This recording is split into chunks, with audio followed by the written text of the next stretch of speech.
கடாய் சூடானதுக்கப்புறம் நல்லெண்ணெய் ஊற்றிக்கலாம்.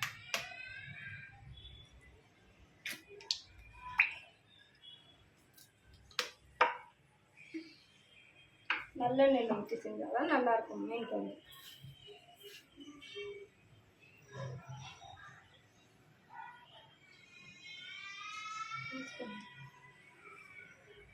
எண்ணெய் நல்லா சூடாயிடுச்சு. இப்போ வெந்தயம் போட்டுக்கலாம். வெந்தயம் போட்டதுக்கப்புறம் கொஞ்சம் கடுகு போட்டுக்கலாம்.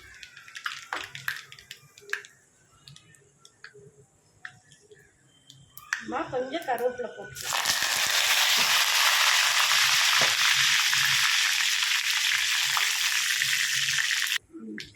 கருவேப்பிலை போட்டதுக்கப்புறம் வெங்காயம் போட்டு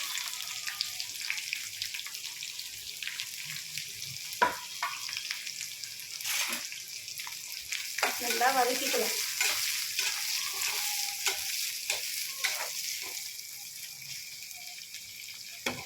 நல்லா சிம்மில் வச்சு நல்லா வதக்கிக்கணும்.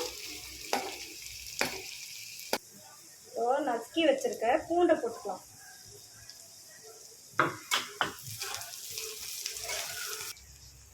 அது வதங்குற நேரத்தில் கொஞ்சோண்டு தக்காளி எடுத்துக்கலாம். 4 வெங்காயம் ஒன்றையும் பாதிமாக அரைஞ்சி எடுத்துக்கிட்டு அதை அரைச்சி எடுத்துக்கலாம். அது கூட கொஞ்சம் சோம்பு, கொஞ்சம் மிளகு போட்டு அரைச்சிக்கலாம். சோம்பு மிளகு போட்டு அரைச்ச விழுதை இதுக்குள்ளே போட்டுக்கலாம்.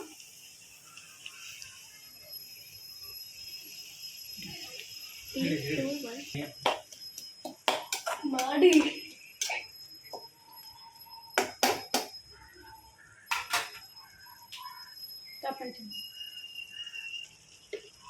நல்லா வதங்கிடுச்சு.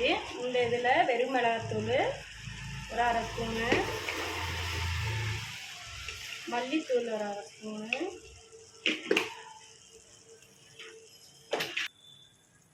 உப்பு தேவையான அளவு, குழம்பு மிளகாத்தூள் ஒரு 1/2 ஸ்பூனு போட்டு நல்லா வதக்கிடணும்.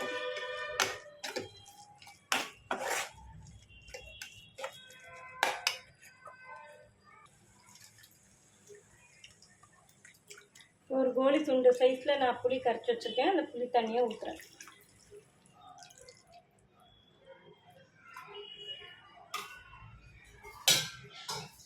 ஊற்றிட்டு தேவையான தண்ணி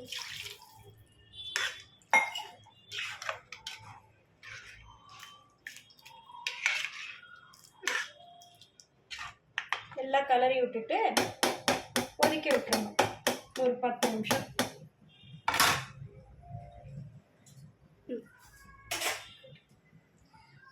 இந்த குழம்பு கொதிக்கிற நேரத்தில் வாழைப்பூ எடுத்து நான் சுத்தம் பண்ணி வச்சுருக்கேன். அது ஒரு தட்டில் எடுத்துக்கிட்டு கொஞ்சமாக அரிசி மாவு,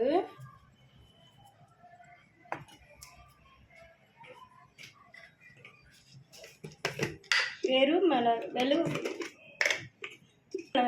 கொஞ்சம், மல்லித்தூள் கொஞ்சம், கொஞ்சம் உப்பு இதெல்லாம் போட்டு நல்லா பரட்டி வச்சுக்கணும்.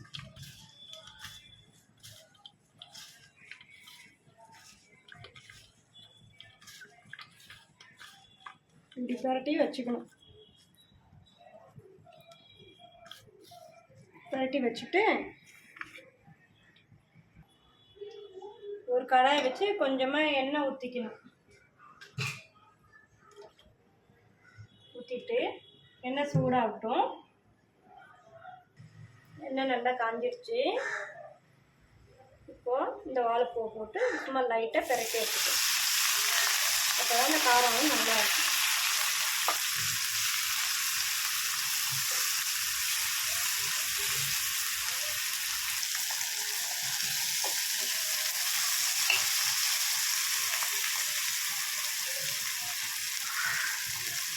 இந்த ஸ்டேஜ் வந்தோன்னா கொஞ்சம் மொறுன்னு வந்தோடனே எடுத்து ஒரு பிளேட்டில் வச்சுக்கணும்.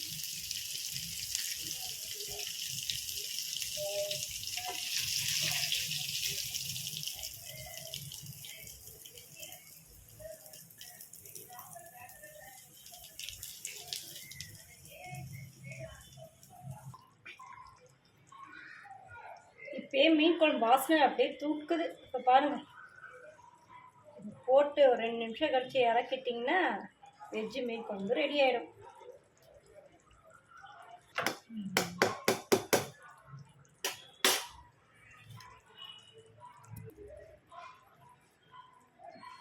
இப்போது இறக்குறப்போ கொஞ்சோண்டு கருவேப்பிலை போட்டுட்டு கொஞ்சமாக நல்லெண்ணெய் விட்டு இறக்கிடலாம். வெஜ்ஜு மீன் குழம்பு ரெடி.